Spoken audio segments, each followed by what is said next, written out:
안녕하세요. 매경 자이언트 TV의 안갑성 기자입니다. 20년 이상 금융시장에서 이제 채권 투자 전문가로 활동하시면서 현재도 글로벌 채권 투자 자문기관에서 대표로 계신 GB투자자문의 마경화 대표님 모시고 말씀 나눠보도록 하겠습니다. 안녕하세요. 네. 예. 대표님, 채권 전문가로서 이번 실리콘밸리 뱅크 사태도 되게 주의 깊게 보셨을 것 같은데요. 이번 실리콘밸리 뱅크 사태를 좀 어떻게 보세요? 일단은 터질 게 터졌다.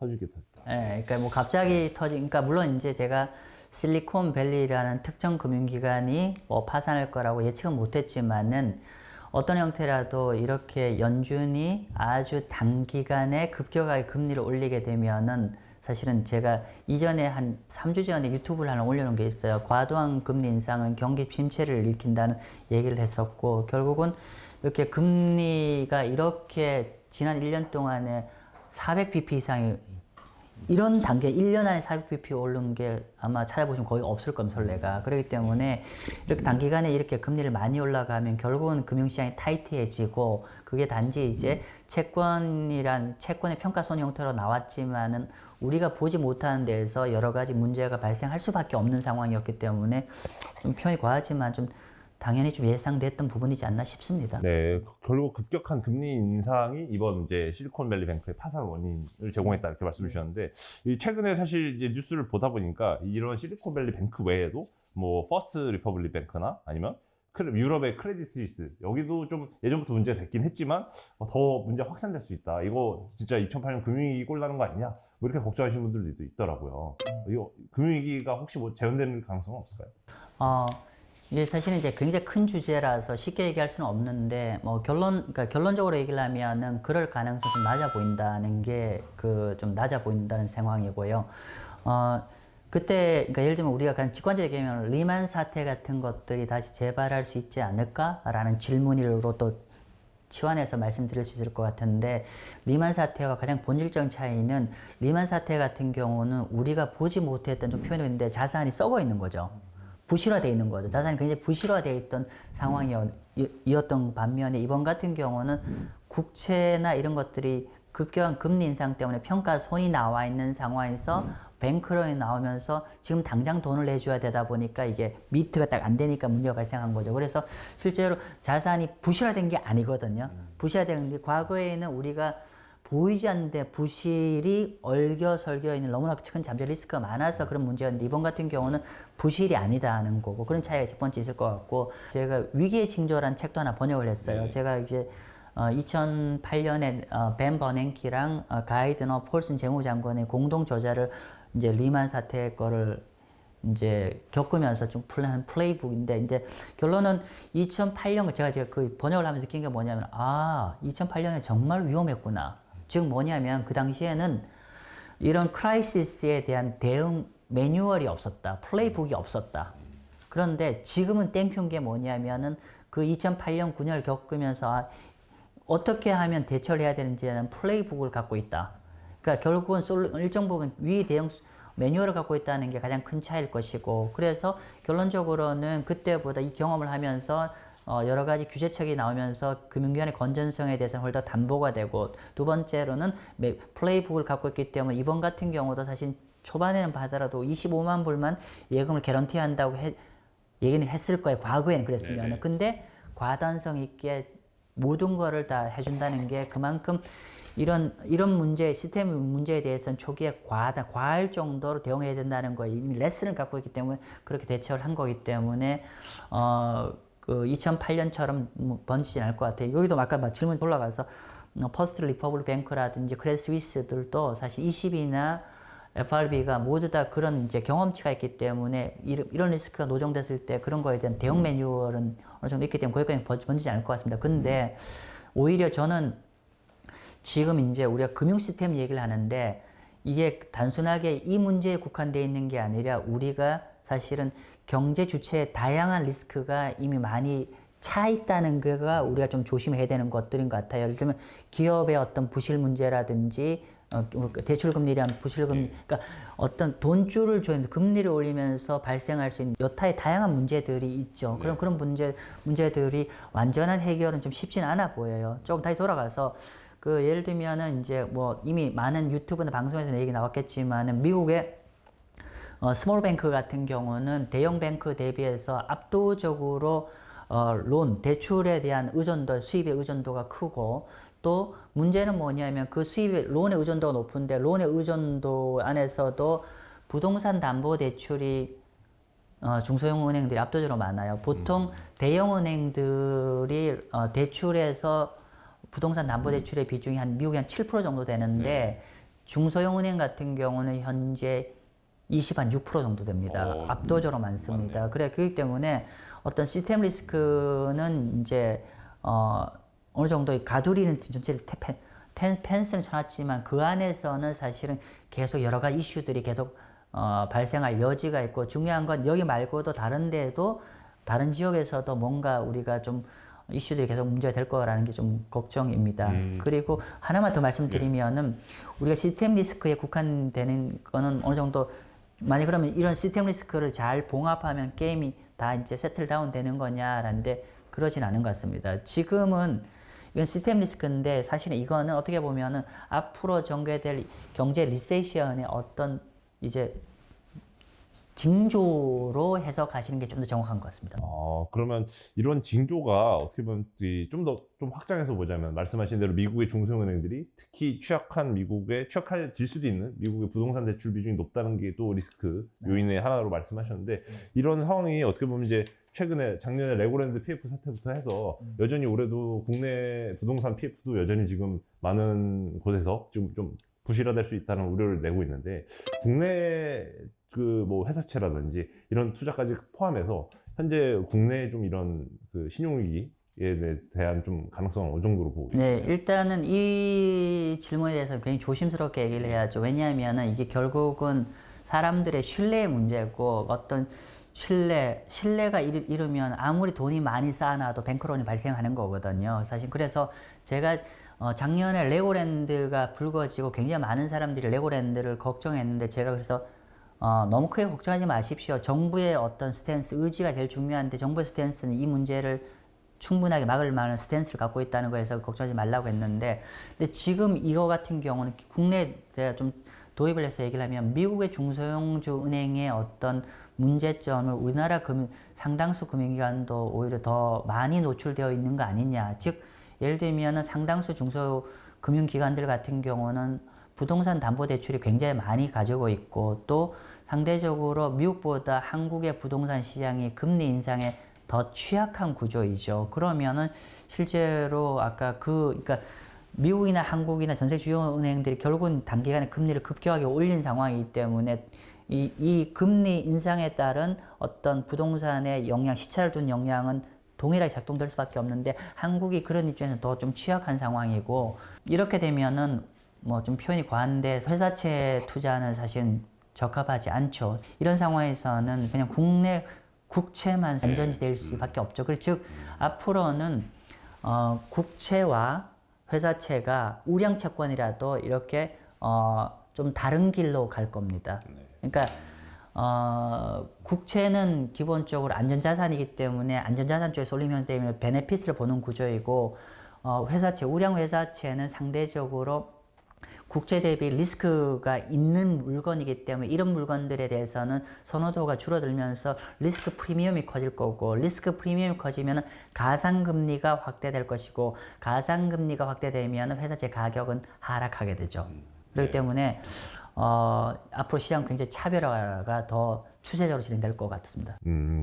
그러면 일단 그 국채랑 안전자산의 국채와 이제 우량채권인 투자 등급의 회사채마저도 차별이 된다고 말씀하셨는데 일단은 뭐 하이힐드 스프레드라든지 아니면 보통 이제 투자 등급의 스프레드 이 두 가지를 보통 이제 크레딧물에서 많이 보지 않습니까?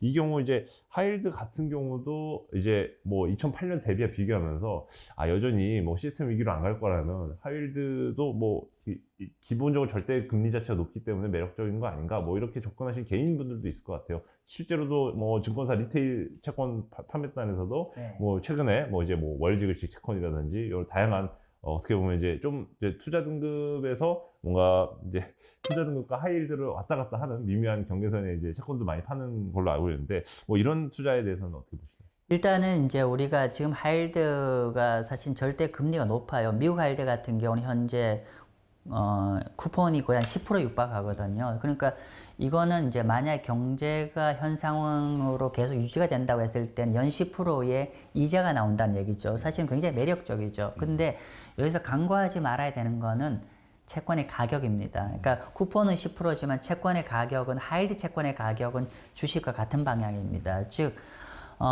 만약에 앞으로 경제가 좋아질 거라 생각하면 하이힐드 채권 가격은 올라가게 되고 그러니까 향후에 경제가 나빠질 거라 생각되면 하이힐드 채권 가격은 종국에는 하락하게 되는 거죠. 그렇기 때문에 기본적으로 여러분들이 만약에 하이힐드 채권을 투자할지 말지는 현재 경제 상황을 어떻게 판단하냐. 즉 현재 경제 상황이 바닥이다. 앞으로 좋아질 일만 남았다 하면은 하이힐드 채권에 몰빵 치십시오. 그런데 저는 그렇게 보질 않습니다. 어떻게 보면은 이제 본격적으로 경제가 더 다운턴으로 가기 위한 이제 어떻게 보면은 뭐 레벨 1, 레벨 2 정도에 온 거기 때문에 그렇다고 하면 2단계, 그러니까 추가적으로 경제가 더 나빠지는 어떤 징검다리 형태로 와 있다고 하면은 사실은 지금 하이힐드 채권 들어가시면 안 되죠. 그리고 하이힐드 채권을 조금 더 우리가 테크니컬리 말씀드리면 하이힐드 채권 가격은 어떻게 주로 이제 가격이 움직이냐면 하이힐드의 가상금리입니다. 즉 국채금리 대비해서 가상금리가 확대가 되면은 하이힐드 채권 가격은 하락하게 되고요. 국채금리 대비 하이힐드 가상금리가 축소를 하게 되면은 채권 가격이 올라가게 되는데 그러면 이게 무슨 말이냐면 결국 이렇게 가상금리는 또 어떤 메커니즘이 있냐면은 금융시장의 어떤 자금이 신용경색이 풀리면은 가상금리는 줄어드는 거고 신용경색이 되면 가상금리는 확대가 되는 건데 그런데 결국 지금 참고로 지금 현재는 하이힐드 가상금리가 크게 폭발적으로 늘지가 않았어요. 그런데 하이힐드 가상금리가 앞으로 향배가 확 늘 거냐 뭐 좀 안정화될 거냐에 대한 미리 알 수 있는 어떤 징표가 있어요. 그게 뭐냐면은 미국으로 치자면 FRB가 어떤 걸 발표하면 Senior Loan Office Survey라는 게 있어요.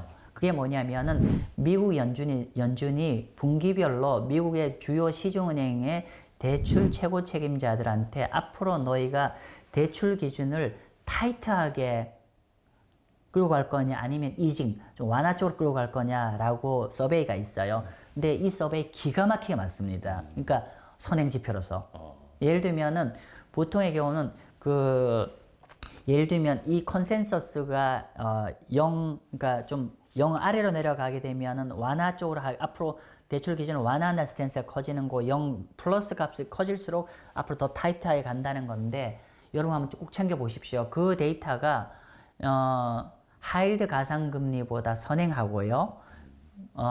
그리고 미국의 GDP 성장률보다도 2분기 선행합니다. 그래서 실제로 이런 거죠.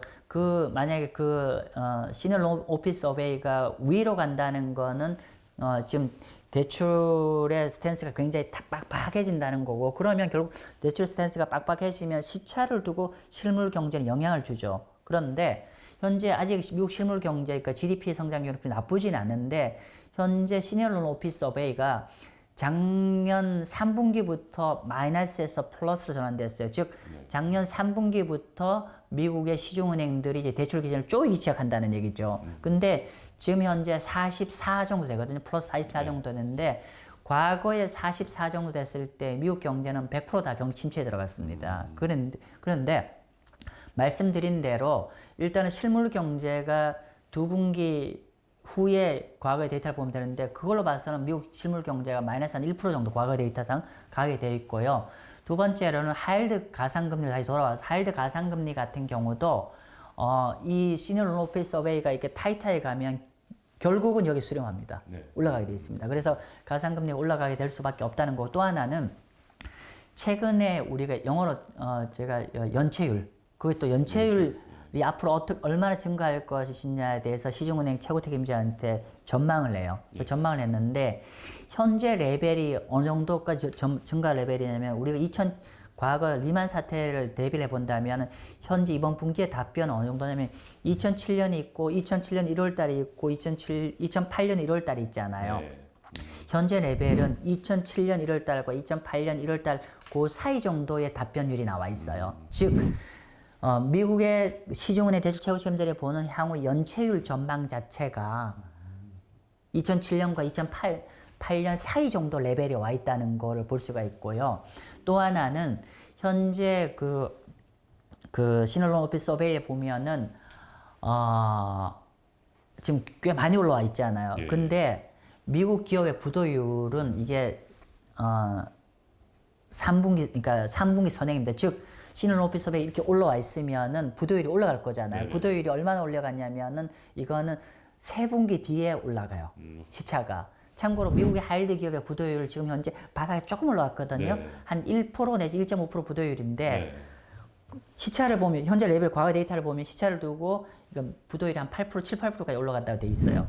그래서 이 모든 것들이 이게 단순히 지금 이제 우리 은행 시스템에서 발견되었지만은 결국 대출을 이렇게 많이 올려간다는 거는 결국 시차를 두고 경제 전반적으로 굉장히 주름살이 쫙 끼게 되는 구조일 수밖에 없다는 거죠. 그래서 얘는 좀 길었습니다만은 그렇기 때문에 지금은 하이힐드 투자하기 너무 빠르십니다. 지금은 물론 이제 10%가 매력적으로 보일 수는 있지만 여기 현혹되지 말고 네. 오히려 하이힐드 스프레드 확대에 따라 채권 값이 또 급락할 수 있으니 아직은 진입하지 말고 이제 기다려라. 그렇죠. 예. 그래서 조금 더 말씀을 드리면 제가 결론은 하이힐드 가상금리가 더 늘 거라 전망하잖아요. 예. 그러면 하이힐드 가상금리 는다는 거는 국채 금리가 내려가고 국채 가격이 올라간다는 얘기입니다. 그 시점은 정확하게. 예. 그러면 하이힐드를 안 사는 대신에 당연히 국채로 사자. 맞습니다. 요 꼴이 예. 나온 거고요. 이것도 그럼 여쭤보고 싶어요. 이제 아무래도 실리콘밸리 뱅크가 뭐 그래도 나름 안전자산인 미 국채에 이제 저금리 시절에 투자했다가 평가손을 봤는데요. 최근에 뭐 국채금리가 한때 4%까지 작년에 또 돌파를 했었고 미국채 신용을 기준으로 올해도 4% 가나 싶었더니 실리콘밸리 뱅크 사태로 인해 다시 한번 3% 중반대로 이제 좀 내려와서 좀 등락을 보이고 있는데 이거 때문에 이제 뭐 국채도 이미 좀 비싸진 것 같아서 뭐 금이라든지 아니면 뭐 네. 아예 비트코인 뭐 이렇게 예. 이 비트코인 실제 최근 가격도 너무 급등하는 바람에 차라리 이런 아예 대안 투자에 나서는 분들이 있는데 이런 분들에 대해서 어떻게 생각하세요? 일단 제가 비트코인 전문가가 아니고요. 예. 그리고 그러니까 그 갖고 돈을 벌 수 있냐 여부는 제가 직답을 드릴 수가 없을 것 같아요. 무슨 말이냐면은 저는 기본 전제가 뭐냐면 위험 관리가 더 중요합니다 생각합니다. 위험 관리라는 거는 그러니까 자 그래서 비트코인은 제가 논외로 하고 그럼 골드랑 이제 말씀드리면은 저는 우리가 원론적 얘기지만은 경제가 나빠지면 골드를 투자해야 된다고 얘기를 하잖아요. 자 그런데 저는 그렇다고 하면은 저는 국채를 투자하라고 말씀드리고 싶어요. 뭔 말이냐면은 두 가지 관점에서 경제 나빴을 때 투자할 수 있는 대안인 골드와 국채가 있을 수 있는데 두 가지 차이점이 있는데 첫 번째는 뭐냐면은 골드 같은 경우는 마냥 낚시를 하는 것처럼 경제가 나빠지기만을 기다려야 된다는 그게 있는 거죠. 근데 국채 같은 경우는 기본적으로 경제가 나빠지면 골드와 마찬가지로 가격이 올라가는 속성을 갖고 있는 것 뿐더러 우리는 그 기다린 동안에 계속 은행의 확정 이자처럼 이자도 받을 수 있다는 거죠. 즉 국채라는 거는 이자가 나오는 골드 같은 거다. 라는 그런 차이점이 있을 것이고요. 두 번째로는 우리가 이제 골드를 투자한다는 건 어떤 경제의 디렉션, 방향에 투자하는 거잖아요. 자, 경제가 나빠질 거야. 나는 베팅할 거야. 라고 투자하시는 컨셉인데, 근데 그게 만약에 그렇게 뭐 혹여나 제가 틀려요. 그래서 경제가 여기서 바닥이고 다시 올라간다고 했을 때는 이 투자가 그러니까 올바른 투자가 아닌데, 반면 국채 같은 경우, 개별 국채 같은 경우는 설령 우리의 예측이 틀린다고 하더라도 buy and hold. 예. 만기까지 들고 있으면 은행의 확정 이자처럼 만기까지 가면은 중간에 설령 금리가 중간에 폭등한다고 하더라도 만기까지 가면은 이 가격 리스크에 노출 안 되면서 은행의 예금처럼 확정 이자 이걸 다 들고 있기 때문에 리스크 관리가 되는 거죠. 그러니까 어떤 우리가 예상치 못한 방향으로 흐름이 전개되더라도 여기 개별 국채 같은 만기까지 갔을 때 그런 리스크로부터 완전히 회피할 수 있는 리스크 관리 툴이 있기 때문에 사실은 저는 국채를 추천합니다. 그럼 이것도 여쭤보고 싶네요. 최근에 보통 이제 채권 투자를 하시면 이제 개별 채권은 좀 이제 유동성이 떨어지는 부분도 있고 아무래도 개인 입장에서는 개별 채권에 대한 사실 가치 평가가 엄밀히 어려운 점이 있어서 ETF를 많이 접근하시는 경향이 있는데 뭐 채권 펀드나 ETF 그리고 개별 채권에 대해서 그럼 어떤 걸 사는 게 좋을까라고 이제 개인분들이 질문을 하실 것 같아요. 어떤 걸 좀 추천하시나요? 일단은 개인들의 사정에 따라 좀 다르실 것 같아요. 예를 들면은 좀 젊은 사람이나 상대적으로 자산이 많지 않은 분 같은 경우는 종합소득세나 이런 게 큰 이슈가 없는 분들 입장에서는 채권 펀드나 ETF가 좋을 거고, 만약에 절세 이슈가 굉장히 중요하신 분은 개별 채권이 좋을 거고요. 당연히 그런 거고, 두 번째로는 그러니까 좀 같은 얘기가 될 수 있는데 좀 여유가 있는 분들은 개별 채권을 권합니다. 왜냐하면은 아까 말씀드린 대로 일단 절세가 된다. 세금 측면에서. 왜냐하면 펀드와 ETF는 다 우리가 종합소득세 대상인 거고, 개별 채권은 쿠폰만 대상이고 매매 차익은 다 비과세이기 때문에 개별 채권이 좋은 거고, 그리고 또 투자 기간이 길게 투자할 수 있는 분들은 또 개별 채권을 추천드려요. 그러니까 뭐냐면은 혹여나 이제 길게 투자할 수 있는 분들은 설령 예상한 방향과 다르게 가더라도 이렇게 만기까지 들고 갈 수 있는 힘이 있기 때문에 돈이 필요하지 않으시니까. 그래서 기본적으로 좀 거액이시고 여유가 있는 분들 같은 경우는 개별 채권을 추천드리고, 상대적으로 기본적으로 시간 내가 이런 채권 투자하는데 호흡이 난 수년간 투자할 상황은 안 돼요. 그냥 한 1, 2년 정도 투자해야 돼요. 또 세금이 저한테 그냥 중요한 이슈가 아니라고 하시는 분들한테는 채권 ETF와 채권 펀드를 좀 추천드릴 수 있죠. 예, 그렇게 좀 돈이 좀 급하게 필요할 수도 있거나 아니면 좀 자산 규모가 그렇게 크지 않아서 세금 걱정을 별로 안 해도 되시는 분들은 ETF나 펀드로 가시고, 맞습니다. 이제 개별 채권은 이제 좀 절세, 종합소득 금융소득 종합과세 대상자시거나 아니면 뭐 다른 이유로 뭔가 좀 절세나 아니면 좀 긴 호흡으로 가져갈 만한 여윳돈이 충분하신 분들은 이제 개별 채권을 가라. 이렇게 좀 정리를 해주셨습니다.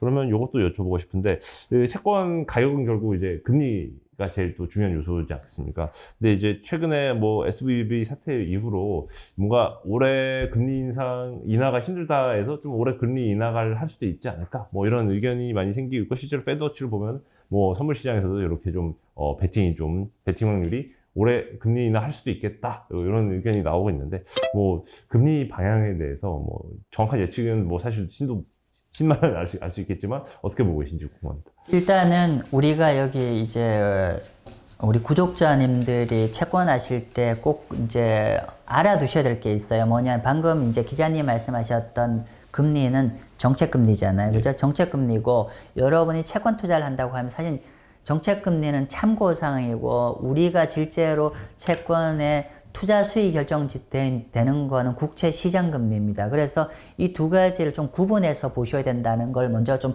말씀을 좀 드리고요. 근데 보통 국채시장금리에는 이 정책금리의 향배가 일정 부분 영향을 미치죠. 특히나 단기 채권 같은 경우는 이 정책금리의 영향이 굉장히 크고요. 장기 채권은 정책금리의 영향이 단기 채권보다는 좀 약합니다. 오히려 향후 경제 영향이 좀 중요한데, 어쨌건 간에 우리가 투자한 채권의 시장금리에 정책금리가 일정 부분 영향을 미치기 때문에 질문 주신 거고, 자, 돌아보면은 일단은 지금 이전에는 뭐 5.5 또 혹전 6.0까지 최종금리가 미국 금리 기준으로 올라갈 여지가 있다고 말씀드렸는데, 일단은 그 상황은 이제 종료가 된 것 같습니다. 뭐 일단은 결국은 이제 과거에 미 연준에서 금리 인상을 하다가 금리 인상을 멈춘 건 항상 이벤트가 터지면 멈췄어요. 그래서 물론 과거 연준의 금리 인상이 멈출 때 정도의 그 정도의 큰 이벤트가 터진 건 아니죠. 근데 어쨌건 간에 이제 제대로 이제 금융시장이 타이트하게 왔다는 거에 대한 전조는 보여준 거기 때문에 여기서 더 세게 쪼여버리면 터져버리겠다는 걸 이제 아는 거기 때문에, 어쨌건 간에 최종금리가 이전보다는 좀 더 낮아질 것 같고, 일반적으로 작년 원래 9월 달인가요? 원래 제시했던 게 우리 5.1 연준이 전망했잖아요. 아마 그 정도 수준을 보는 게 맞을 것 같고요. 그리고 원래는 금년에 금리 인하가 없을 거라 전망했는데, 현재 시장에서는 아마도 빠르면 9월 정도부터 금리 인하할 여지가 있다. 근데 이건 다 전망일 따름이고, 결국 뭐냐면은 우리가 보지 못하는 중간에 경제 이벤트가 터지면은 오늘 당장 더 이상 금리 인상 못 할 거고요. 그리고 금리 인하 시점도 훨 더 빨라질 수 있을 겁니다. 그런데 조금 우리가 당장 이제 이번 달에 있는 FOMC 미팅을 좀 돌려서 서로 돌아보면은 제가 지금 파월이라면 두 가지 문제에 봉착해 있는 것 같아요. 첫 번째는 시스템 리스크를 지금 진화해야 되는 미션이 있고, 또 하나는 인플레이션이 둔화는 되고 있는데 완벽하게 지금 내가 원하는 레벨까지 컨트롤이 안 되고 있기 때문에 인플레이션을 잡아야 되는 두 가지 리스크가 있는데, 그래서 이 두 가지 리스크인데 좀 달리 얘기하면은 저의 태스크는 뭐냐면은 지금 당장 금융시장을 안정화해야 된다는 태스크가 있고, 한 중기적으로는 인플레이션을 여전히 좀 더 잡아야 되는 이 중기적이 있기 때문에 결국 이 두 가지 있지만은 저는 일단 현재는 단기 미션에 좀 더 집중할 수밖에 없지 않겠냐.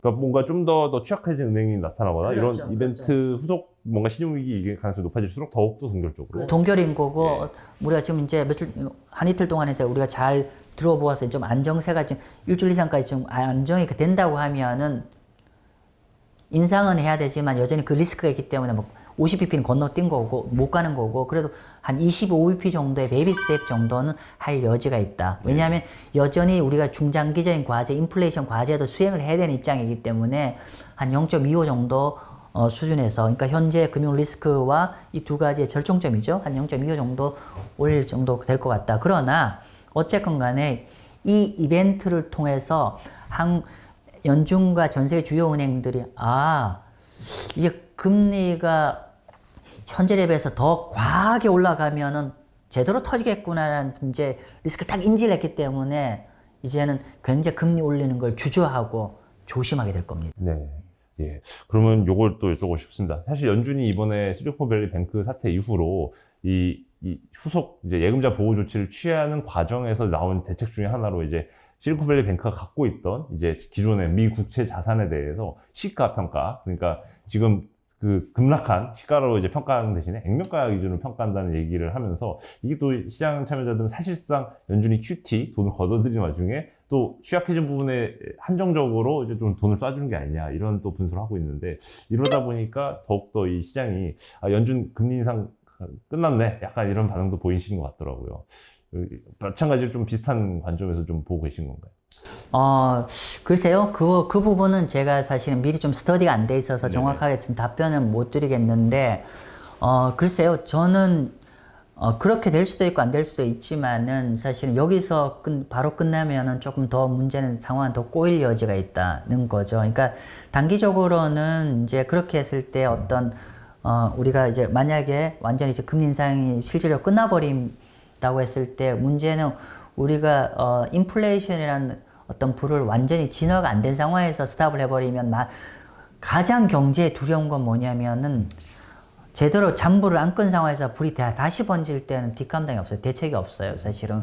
그렇기 때문에 이번에 0.25, 5월달 0.25, 그리고 7월달 0.25 이렇게 보는 뷰와 그리고 그거 제외하고 이번 3월과 5월 합쳐서 0.5가 되고 거기서 끝나는데 뷰 정도인데, 저는 그 정도 5월 정도에 끝나는 정도 선에서, 그러니까 계속 얘기하자면 단기 과제와 장기 과제를 밸런스를 맞추는 작업에 전 연준이 들어갈 것 같습니다. 그래서 너무 극단스럽게 스탑!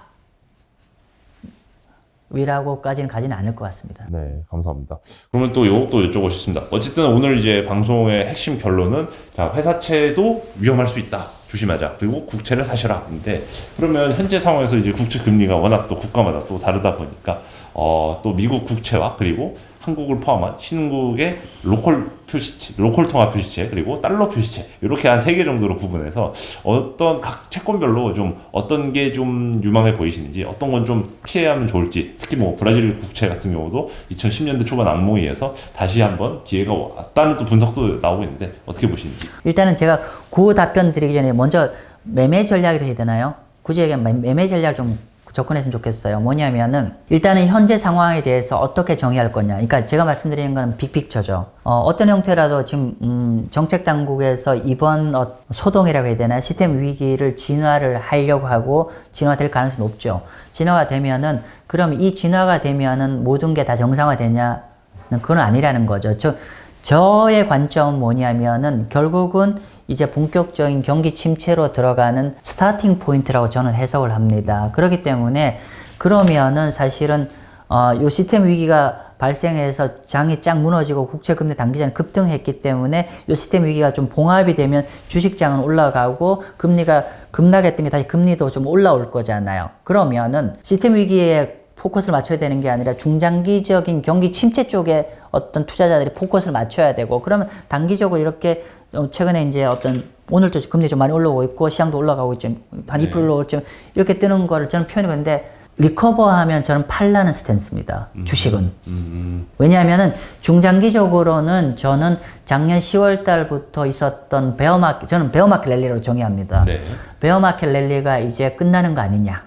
작년 10월부터 연초까지 있었던 예, 예. 주식시장의 반등은 베어마켓 랠리가 끝났다고 봐야 되고, 그러면 국채는 완벽하게 주식과 반대편입니다. 네. 즉 단기적으로 주식시장이 올라가면 금리가 좀 더 확 갔던 게 다시 올라오잖아요. 그럼 올라오면 국채 가격이 좀 빠지는 거고, 국채 금리가 좀 올라오면 그때 사십시오. 그러니까 즉 지난주까지만 해도 3.8, 한국 국채 금리 3.8, 미국 국채 금리 4.0까지 갔던 것들이 이게 미국이 3.4 내지 3.5까지 갔고 한국은 3.2까지 내려갔잖아요. 네. 그래서 다시 이제 요 해프닝이 어느 정도 되면 다시 좀 리바운드 올라오잖아요. 네. 그러면 직전 고점 정도는 아니더라도 한국으로 치자면은 3.5% 넘어가면 여러분들 국채 사셔야 됩니다. 한국 국채, 국고채 기준, 10년물 기준으로 3.5% 넘어. 예, 그래서 장기적으로, 그러니까 지금은 이제 디폴트로 한국이든 미국이든 국채는 다 여러분들 꼭 포트폴리오에 골드를 꼭 갖고 있는 것처럼 반드시 모든 사람들이 국채는 디폴트로 갖고 가십시오. 주식을 하시는 분이라도 반드시 갖고 오십시오. 그런데 만약에 장이 좀 반등해서 주가가 올라가고 금리가 올라갔을 때 그때 사시라는 거예요. 주식과 반대입니다. 주식은 그때 저는 좀 셀을 하길 바고, 반면 국채는 그때 바이를 하라는 게 제 기본 스탠스고요. 그래서 한국과 미국 모두 다 그런 쪽으로 가시면 좋겠고요. 그리고 우량 회사채는 제가 부도난다는 얘기는 아니에요. 부도난다는 얘기가 아니라 기본적으로 이렇게 큰 그림의 전 세계 모든 나라가 경기 침체 방향의 디렉션을 가기 때문에 이런 상황에서는 가상금리가 확대가 되기 때문에 채권 가격이 하락해요. 그렇기 때문에 바이앤홀드 하는 목적으로만 투자를 하십시오. 라는 얘기죠. 근데 경기가 침체된다는 거는 국채 투자 입장에서 너무너무 좋은 기회이기 때문에 가능한 이 기간을 몇 년 동안 그냥 금리 몇 프로에 만족하시기엔 너무 아쉬운 국면이죠. 그래서 굳이 우량 회사채 사는 대신 국채 사면 그렇죠. 더 왜냐하면 또 메리트가 있다. 경제가 확 나빠지면 부도 리스크까지도 걱정을 해야 되거든요. 그런 게 아니라 국채를 투자하면 이게 너무 좋은 기회이기 때문에 그렇게 가라는 거고, 그 다음에 브라질 국채를 말씀드리면요. 브라질 국채, 저 10년 동안에 브라질 국채 주위에 물어보시면 저는 하지 말라고 했습니다. 들어가지 말라고 했는데요. 정반대로 얘기할게요. 이제 브라질 국채 고민하셔야 됩니다. 브라질 국채를 고민해야 되는 거고, 이런 거죠. 시장금리 13%고 브라질 중앙은행이 현재 정책금리 13.75입니다. 네. 그런데 내년 말까지 본다고 했을 때 정책금리가 주요 글로벌 IB들이 보는 거는 10%까지 떨어질 거라고 봅니다. 정책금리 떨어질 거고, 그리고 결국 시장금리라는 건 정책금리와 CPI, 물가의 함수잖아요. 그러면 정책금리가 13.75에서 한 10%까지 내년 말에 떨어지고, 또 하나 봐야 될 게 CPI, 물가인데, 브라질 물가가 작년만 하더라도 9% 중반대였는데, 현재 벌써 5.7입니다. 사람들 잘 설명 못한데, 네. 5.7이고요. 네. 그리고 내년 말까지는 현재 레벨보다 더 떨어질 것 같습니다. 그렇게 보고요. 자, 그러면 이론적으로 채권 투자했을 때 큰 수익 납니다. 현재 브라질 채권 같은 경우는 연 10%의 쿠폰인데 이게 비과세잖아요. 네. 만약에 내년 말까지 보면 2년 동안에 쿠폰 금리 비과세가 20%가 비과세죠. 그리고 만약에 브라질 국채 장기물을 투자한다고 하면은 10년 국채를 투자한다고 하면 만약에 금리가 한 3% 정도 떨어진다고 하면은 채권 가격이 한 20% 올라가거든요. 예. 장기물 기준으로. 예, 한 20% 올라갑니다. 만약 금리 3% 빠지면은. 네. 그러면은 쿠폰 이자와 채권 가격하면 한 2년 동안의 기대 수익률이 만약 그런 시장에 돌아간다고 하면 가격이 40%입니다. 그게 비과세예요. 비과세로 40%. 주식 안 하셔야 됩니다. 예. 자, 그죠? 그러면 여기까지 다 이해되실 텐데, 네. 근데 브라질은 통화가 위험한 거 아니에요? 예, 환차손 걱정을. 그렇죠. 환차손 걱정을 하는 거죠. 환차손 걱정하는데, 근데 혹시나 여러분 PB센터에서 이렇게 상담하시는 분이 있다면 그 PB랑 거래하지 마십시오. 뭐냐면은, 자, 옛날에 700원이었는데 지금 250원이니까 더 빠지겠어요? 뭐 이쯤이면 바닥 아니겠어요? 라 이제 그렇게 상담하시는 분은 하시면 안 됩니다. 왜냐하면 통화의 메커니즘을 정확하게 이해를 못 하신다는 뜻이거든요. 뭐냐면은 제가 오늘 저 브라질 처음 설명드리는데 원화대의 브라질 레알라는 우리가 직접 교환 통화가 아니기 때문에 우리가 이 두 가지의 환율은 어떻게 결정되냐면 원 달러와 달러 레알의 이 두 가지 기축 통화를 통해서 두 가지 움직임의 결과물 값이거든요. 따라서 우리가 원 레알을 전망하려고 하면은 원 달러 전망과 달러 레알라 전망이 동시에 반영이 되어야 돼요. 자, 그러면 지금 원화 같은 경우는 아마 이제 미국에 이제 패드 피봇이 빨라진다고 하면은 미국 금리가 더 이상 안 올라간다고 하면 점진적으로 원화가 좀 강세로 갈 수가 있겠죠. 네. 1200원대로 떨어지고 뭐 아무튼 얘기는 좀 복잡한데 결과적으로는 브라질 통화도 일정 부분 안정적이죠. 그래서 근데 뭐 그냥 거칠게 얘기하겠습니다. 그냥 한 통화 10% 깨진다. 라고 보셔도 아까 말한 대로 채권에서 한 40% 기대한다고 하면 10% 깨져도 되는 거죠. 네. 근데 과거 지난 10년 동안에 브라질 레알라가 원화 대비해서 700원짜리가 200원대로 떨어졌던 가장 큰 이유는 브라질 레알라가 달러 대비 급락해서 그래요. 헤아라 대비 이제 환율이 700원에서 200원까지. 네, 갔는데 그 원인을 보면은 원인은 원 달러가 급락한 게 아니라 달러 대 브라질 레알라가 급락한 이유예요. 네. 즉 중장기적으로 우리가 브라질 통화를 투자할 때 가장 큰 리스크는 달러 대비 브라질 레알라가 무너질 거냐 안 무너질 거냐를 보셔야 돼요. 한국 원 달러는요 밴드예요. 박스권 밴드라서 이건 우리가 예측이 가능한데 달러 대비 브라질 레알라는 무너지면 처참하게 무너집니다. 네. 그죠? 처참하게 무너지는데 근데 그 또한 그 함수도 그러면 브라질 레알라가 이전처럼 그렇게 무너질 가능성이 있지 않아? 라고 물으시면은 그건 어떻게 보셔야 되면 가능성이 낮는데 그건 뭐냐면은 왜 과거에 브라질 레알라 이렇게 폭락을 했냐를 원인을 보시면 돼요. 그거는 브라질 CPI 때문입니다. 동구한 동안에 브라질 CPI가 굉장히 큰 폭으로 올랐어요. 네. 그러면 자국 통화는 약세로 갑니다. 즉 우리가 보통 통화를 얘기할 때 양국 간의 금리 차이를 갖고 얘기하잖아요. 네. 금리 차인데 근데 이 금리가 올라가는 게 만약에 그러니까 금리가 올라가면 이 나라 통화가 무조건 강세로 가는 생각하시면 큰 오해십니다. 뭐냐면 브라질 같은 경우 지난 10년 전 금리가 이렇게 비쌌어 한국보다 금리 비쌌음에 불구하고 통화가 오히려 반토막이 났잖아요. 네. 그 이유는 뭐냐면은 이 금리가 비싼 원인 만약에 인플레이션 때문에 금리가 비싸면은 그 나라 통화는 약세입니다. 근데 지난 10년 전 다 그렇게 돌아갔거든요. 그렇군요. 그런데 향후 1, 2년 동안은 브라질 CPI가 상당 부분 안정적이다. 따라서 달러 대 브라질 레알라는 큰 폭으로 무너질 가능성은 낮다. 결국 이제 브라질 물가가 CPI가 높았기 때문에 금리가 높았고 그렇기 때문에 이제 헤아라 달러 대비 헤아라 환율이 폭락했다 이 이슈에 대해서 결국 남미 특유의 좀 맞아요. 정치적 환경 특히 지금 룰라 대통령이 다시 재선에 성공하면서 이 좌파 정부가 다시 시대가 열렸고 물가 또 폭등하는 거 아니냐 뭐 이런 걱정이 맞습니다. 있을 것 같아요. 그래서 너무 좋은 지적이세요. 네. 제가 일부 증권사에 가면 이렇게 브라질 채권 상담할 겁니다. 월 지급식으로 10년 들어가세요.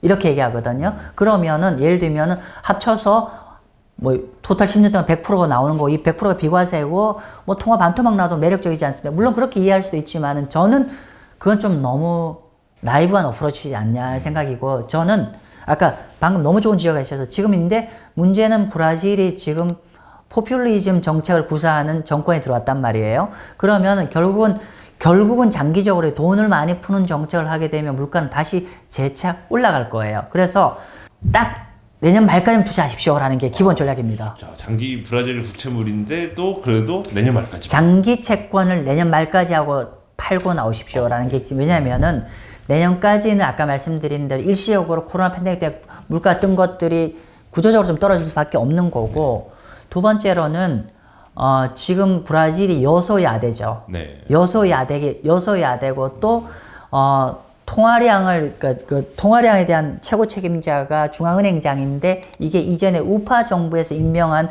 마켓 프렌들리한 정책이에요. 그래서 CPI 관리를 되게 열심히 하는데 이분이 내년 말까지 임기예요. 즉 본투비 포퓰리즘 정책을 하시는 분들은 돈을 풀고 싶은 욕망이 있는데 적어도 내년까지는 일정 부분은 약간은 이렇게 제한을 받기 때문에 그러면 우리는 관점에서는 그럼 제한되어 있는 동안에 크게 CPI가 뜨더라도 제한제 뜰 거기 때문에 그럼 이 기회를 활용하는 거고 근데 그 이후로 간다고 하면 사실은 굉장히 여러 가지 불확실성 리스크에 노출되기 때문에 굳이 그 이후까지는 투자할 필요가 없지 않겠냐.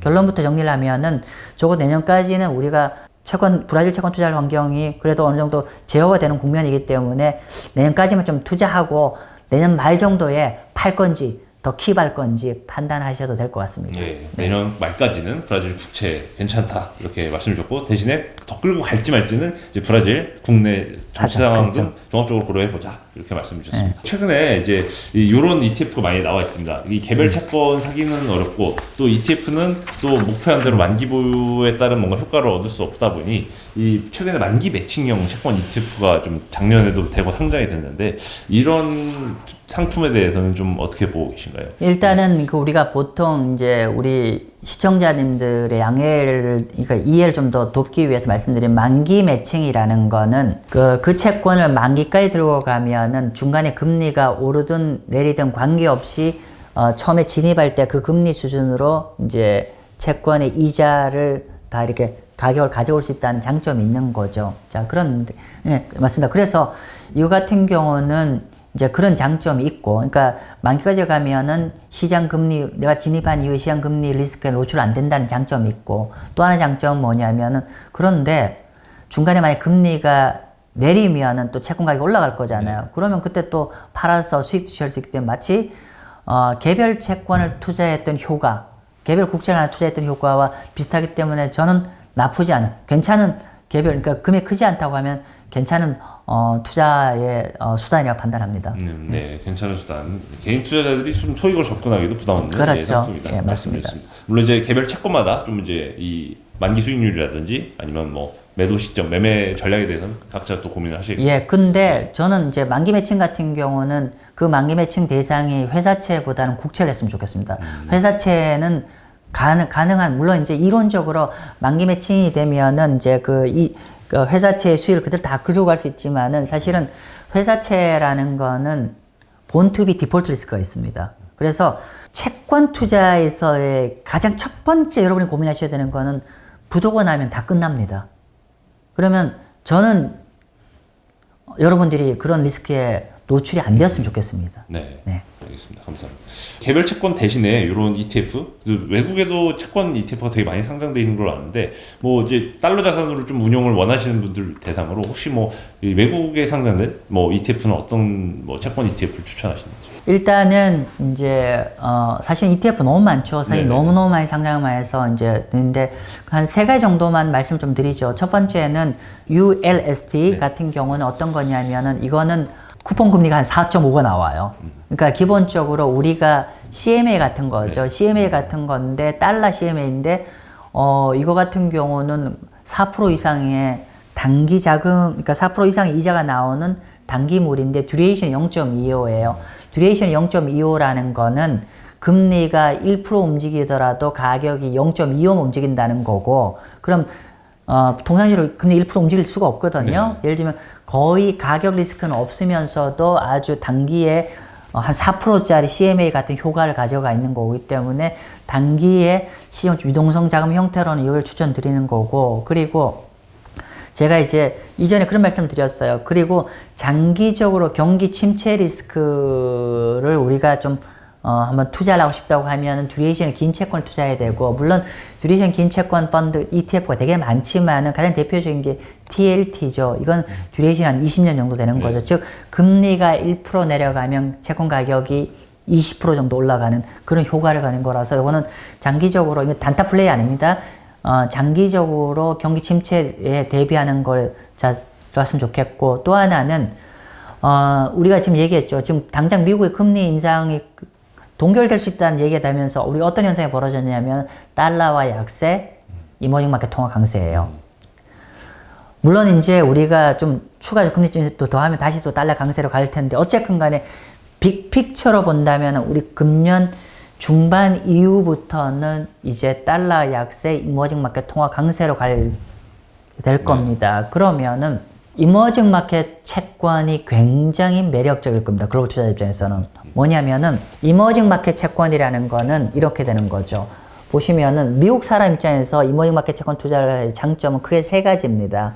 첫 번째, 높은 이자 수익. 두 번째, 근데 주요 은행들이 미국의 금리 인상을 멈추면 주요 이머징 마켓들이 경기 부양을 하기 위해서 금리를 인하할 거 아닙니까? 그러면 채권 가격도 올라가죠. 이자 수익에다 금리 인하에 따른 채권 가격이 이렇게 올라갈 것이고 세 번째는 통화죠. 미국 사람 입장에서 만약에 한국에 투자한다. 미국 사람 입장에서 중국에 투자한다. 미국 사람 입장에서 인도네시아에 투자한다고 하면은 투자한 통화가 달러와 대비 강세로 가면은 환차익도 먹게 되죠. 그쵸. 결국 이머징 마켓 채권 ETF 같은 경우는 이 세 가지를 다 기대할 수 있다. 정리를 하면은 상대로 높은 이자 수익, 두 번째 금리가 내려갈 거 되면 채권 가격 기대 수익, 세 번째 달러와 대비 이머징 마켓 통화 강세에 따른 환차익까지 표현했는데 뭐 따따블의 효과를 기대할 수가 있어요. 그런데 너무 일찍 들어가시면 손해 보십니다. 그래서 뭐 EMLC라는 게 있습니다. 이머징 마켓 로컬 커런시라고 표현할 수 있는데 EMLC라는 ETF가 있어요.